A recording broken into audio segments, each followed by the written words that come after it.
بسم اللہ الرحمن الرحیم۔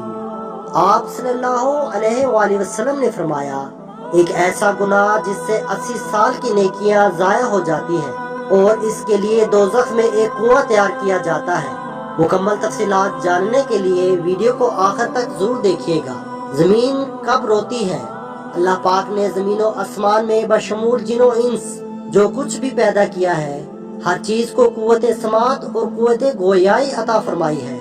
ہر چیز اپنی اپنی زبان میں اللہ کے ذکر میں مصروف ہے۔ ایسی تمام چیزیں جو اللہ پاک نے پیدا کی، جب ان کو کوئی چیز عطا کرتا ہے تو وہ اس پر شکر بھی ادا کرتی ہے، اور جب ان کو کوئی تکلیف پہنچتی ہے تو اس کا اظہار بھی کرتی ہے۔ لیکن یہ اور بات ہے کہ اللہ نے ایسی آوازوں کو جن و انس سے پوشیدہ رکھا ہے۔ دھرتی یعنی زمین کو ہی لے لیجئے، زمین بولتی بھی ہے، سنتی بھی ہے، خوشی غمی کو محسوس بھی کرتی ہے اور اس کا اظہار بھی کرتی ہے۔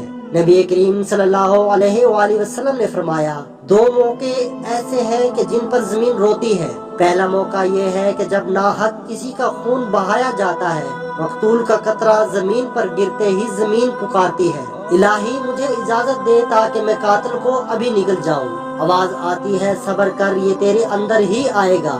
دوسرا موقع یہ ہے کہ جب زانی زنا کا ارتکاب کرنے کے بعد غسل کرتا ہے تو پانی کا پہلا قطرہ جب زمین پر گرتا ہے تو زمین زاروں قطار روتی ہوئی کہتی ہے، الہی مجھے اجازت دے تاکہ اسے میں نگل لوں۔ آواز آتی ہے، تھوڑی دیر صبر کر، یہ تیرے پاس ہی آئے گا۔ زناکاری ایک بدترین لعنت، ذلت اور پستی کی علامت ہے، ایمان فعل اور جرم شنیع ہے۔ اس کا مرتکب وہی شخص ہوگا جس کے دل میں خوف خدا، عذاب، آخرت کا ڈر، آیت قرآنیہ اور احادیث نبوی کا پاس نہ ہو، اپنوں اور غیروں میں اپنی ذلت اور رسوائی کا، اور وہ نہایت ہی بے غیرت، بے شرم اور بے حمیت جس کی انسانیت حیوانیت سے مغلوب ہو چکی ہو، اس جرم شنی اور حرکت قبیحہ کے ارتکاب کا مجرم ہو سکتا ہے۔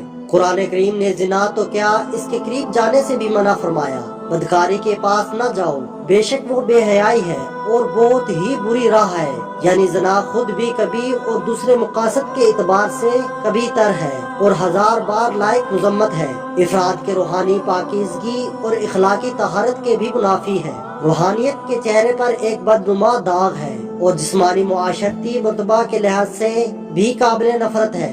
حضرت ابو ہریرہ رضی اللہ عنہ سے روایت ہے کہ حضور اقدس صلی اللہ علیہ وآلہ وسلم نے ارشاد فرمایا، جو عورت کسی قوم میں اس کو داخل کر دے جو اس قوم سے نہ ہو، یعنی زنا کرایا اور اس سے اولاد ہوئی، تو اسے اللہ عز و جل کی رحمت کا حصہ نہیں ملے گا اور اللہ تعالیٰ اسے جنت میں داخل نہ فرمائے گا۔ حضرت عبداللہ بن عباس رضی اللہ عنہ سے روایت ہے کہ رسول اللہ صلی اللہ علیہ وآلہ وسلم نے ارشاد فرمایا، جس قوم میں زنا اور سود ظاہر ہو جائے تو انہوں نے اپنے لیے اللہ عز و جل کا عذاب کو حلال کر لیا۔ حضرت عمر بن عاص رضی اللہ عنہ سے روایت ہے کہ نبی اکرم صلی اللہ علیہ وآلہ وسلم نے ارشاد فرمایا، جس قوم میں زنا ظاہر ہوگا وہ قحط میں گرفتار ہوگی، اور جس قوم میں رشوت کا ظہور ہوگا وہ قوم روم میں گرفتار ہوگی۔ حضرت بریدہ رضی اللہ عنہ سے روایت ہے کہ رسول اللہ صلی اللہ علیہ وآلہ وسلم نے فرمایا، 7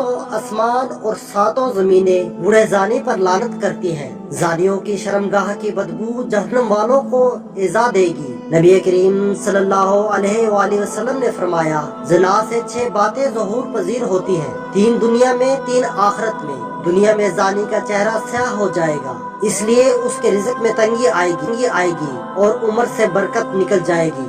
آخرت میں اللہ تعالیٰ کی ناراضگی میں گرفتار ہوگا، حساب میں سختی دے گا، عرصے دراز تک دوزخ میں رہے گا، بشرط یہ کہ ایماندار ہو، ورنہ ہمیشہ ہمیشہ اس کا ٹھکانہ دوزخ ہوگا۔ نبی کریم صلی اللہ علیہ وآلہ وسلم نے فرمایا، جو کوئی آزاد یا غلام عورت سے زنا کرتا ہے، اس کی قبر میں 20 لاکھ سوراخ کر دیے جاتے ہیں، جن سے سانپ اور بچھو اور آگ کے شعلے اس پر حملہ آور ہوتے ہیں، اور وہ اسی طرح عذاب قبر میں مبتلا رہتا ہے۔ نبی اکرم صلی اللہ علیہ وآلہ وسلم نے فرمایا، 3 قسم کے آدمیوں پر اللہ تعالیٰ نظر رحمت نہیں فرمائیں گے۔